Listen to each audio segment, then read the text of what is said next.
Hey Wise Owls, how's it going? Carla here with another video, and I wanted to talk to you guys today about a quick subject that I've been hearing a few people randomly debate, and it's basically, are GorillaPods still worth it in 2019? Now, if you don't know what a GorillaPod is, this is a GorillaPod. Basically, it is a small tripod that can hold different weights. This one in particular can hold up to 6 pounds. And there's a variety of different GorillaPods that are out there for cell phones and for cameras.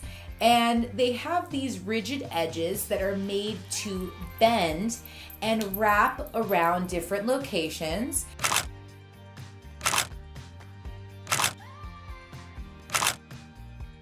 Now, are these still worth it in 2019?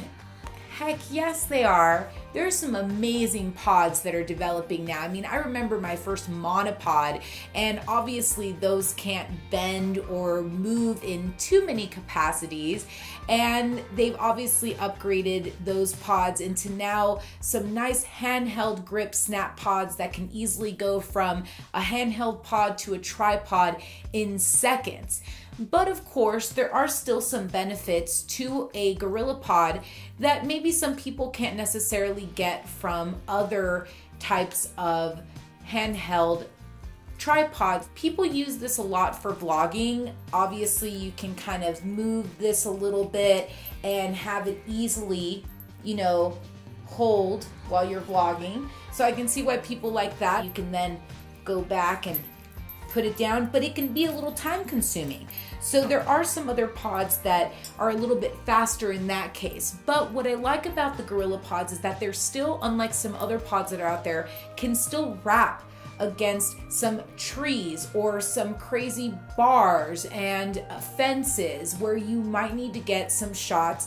And I actually am gonna cut to where I use this GorillaPod in Mexico to do a time lapse, and I hung it on a soccer net, and that shows you some of the uses that you can do with not just using a GorillaPod with a camera, but also a GoPro camera and other types of things as well. I actually used this GorillaPod in one of the videos to show you guys how you can use it with the Aperture Mini LED light. So there are definitely some good benefits still to using a GorillaPod. Now, some of the new pods that are out there are a little pricey. One of the new ones that I saw that I absolutely love and I'm probably gonna get is at face value almost $100.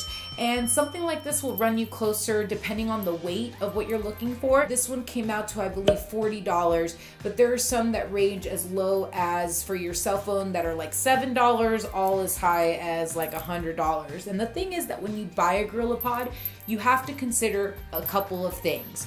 One, how much does my camera weigh and will it be supported by this? And the weight isn't just the weight of the camera, it's the weight with the camera, the lens, microphone, or anything else that you're putting on top of it.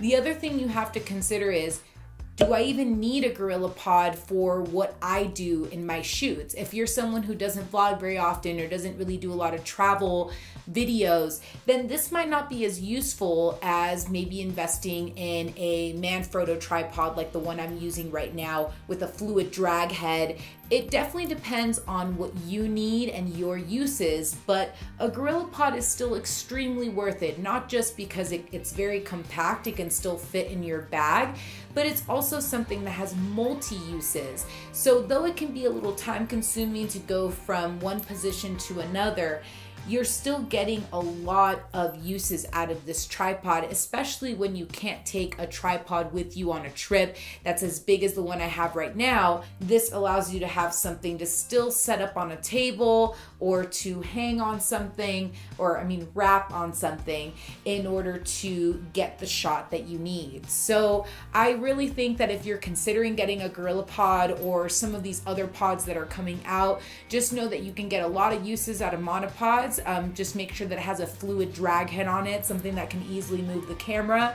And if you are gonna get these GorillaPods, the one that I bought was the Gobi, and the Gobi has a few different sizes, some that can hold I think up until 10 or 11 pounds. So these are some pretty legit Gorilla Pods that will really last you a long time.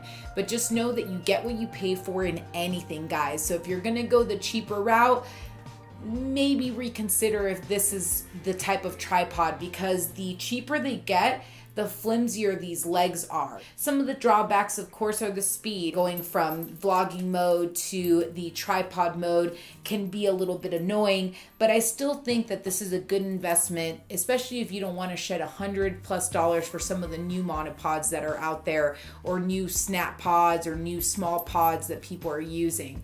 So that's it for this video. Pretty quick today, but I just want to talk about something that I've been hearing about lately. So if you have any questions about Gorilla Pods, or if you guys like to talk to me about some of the other tripods that I have, make sure to comment below, like and subscribe, and I can't wait to see you guys on the next video.